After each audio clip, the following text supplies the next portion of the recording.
இன்றைக்கான எபிசோடில் மலர்கிட்ட போஸ் வீட்டுக்குள்ளே வந்து பேசிகிட்டு இருக்காங்க. என்ன பேசுகிறாங்கன்னா, இந்த மாதிரி நான் உன்னை வந்து வச்சுக்கிறேன் அப்படின்னு பேசிகிட்டு இருக்காங்க. இதெல்லாம் கேட்டுட்டு மலர் வந்து அதிர்ச்சி என்னை பார்த்தா உனக்கு எப்படி தெரியுதுன்னு சொல்லி போஸை வெளியில் கதை தள்ளி விடுறாங்க. வெளியில் தள்ளி விட்டு, உனக்குலாம் இது பத்தாதுடா, நான் வந்து உனக்கு சாணியெல்லாம் கரைச்சி ஊற்றுனா தான் உனக்கு வந்து புத்தி வரும் அப்படின்னு சொல்லிட்டு சாணியை கரைச்சி அவங்க மேலே ஊற்றுறாங்க. போஸும் யாரும் பார்த்துடக்கூடாது அப்படின்னு சொல்லிட்டு உடனே எந்திரிச்சு போய் துணியெல்லாம் எடுத்துக்கிட்டு பாத்ரூம்குள்ளே போகிறாங்க. பின்னாடி வழியாக போகிறாங்க. போகிற வழியில் போஸோட அம்மாவும் தங்கச்சியும் வந்து பார்த்துட்றாங்க. பார்த்துட்டு ஏன் இங்கே போகிறான் அப்படின்னு சொல்லிட்டு பார்க்குறாங்க.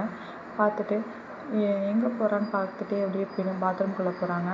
பாத்ரூம்குள்ளே போனதும் போஸோட அம்மாவும் அக்காவும் வராங்க. என்னடா போஸ், இங்கே எதுக்கு, என்ன பண்ணுற, இங்கே என்ன செஞ்சிட்ருக்க, சும்மாதாம்மா குளிக்க வந்தேன் அப்படின்னு சொல்கிறாங்க. ஏதோ இருக்குது, என்னன்னு தெரியல அப்படின்னு சொல்லுவாங்க. என்னடி இது சாணியாக வெளில வருது அப்படின்னு சொல்கிறாங்க. ஒரே நாத்தமாக கூட இருக்குது அப்படின்னு கேட்குறாங்க.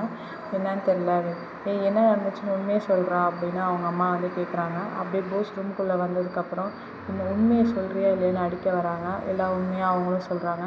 இதெல்லாம் உனக்கு வெக்கமா இல்லையா, நான் எவ்வளோ கஷ்டப்பட்டு போராடி இந்த இவ்வளோவே வந்துட்டுருக்கேன், நீ இப்படி பண்ணிட்டுருக்கேன்னு சொல்லி திட்டுறாங்க. அப்புறம் அப்படியே வந்து மலரும் பேசிகிட்ருக்காங்க. மலரும் நம்ம ஹீரோயினியோட தங்கச்சியும் பேசிகிட்டு இருக்கப்ப அப்படியே ஹீரோயினி வராங்க. வந்து வாங்கக்கா நம்ம போய் பெரிய வீட்டுக்கு போயிட்டு நம்ம அவங்க படிப்பு பற்றி பேசுவோம்னு சொல்கிறாங்க. அப்படியே இங்கே பெரிய வீட்டுக்கு வந்தால் எல்லோரும் இருக்காங்க. எல்லோரும் இருக்கிறப்ப இந்த மாதிரி விஷயமாம்மா, அக்காவுக்கு படிக்கணும்னு ஆசை, அவங்க 10th 487 மார்க் வாங்கியிருக்காங்க, நீங்கள் தான் வந்து இப்போ படிக்க வைக்கணும், அவங்களுக்கு வக்கீல் படிக்கணும்னு ஆசை அப்படின்னு சொல்கிறாங்க.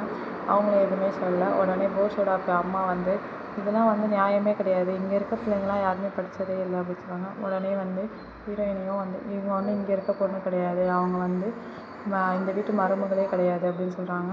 அப்போ இங்கே இருக்க வேலையெல்லாம் யார் பாப்பா அப்படின்னு அவங்களும் கேட்குறாங்க. அதெல்லாம் அக்கா வந்து எல்லாமே கரெக்டாக படிச்சுட்டாங்க, டுட்டோரியல்லே சேர்த்து விடுங்க மாமா அப்படின்னு சொல்கிறாங்க. உடனே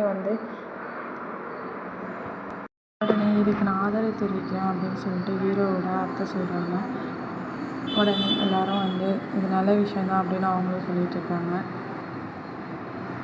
அப்படியே தமிழ்ச்செல்வியே வந்து பார்க்குறாங்க. இதோட இந்த எபிசோட் முடியுது.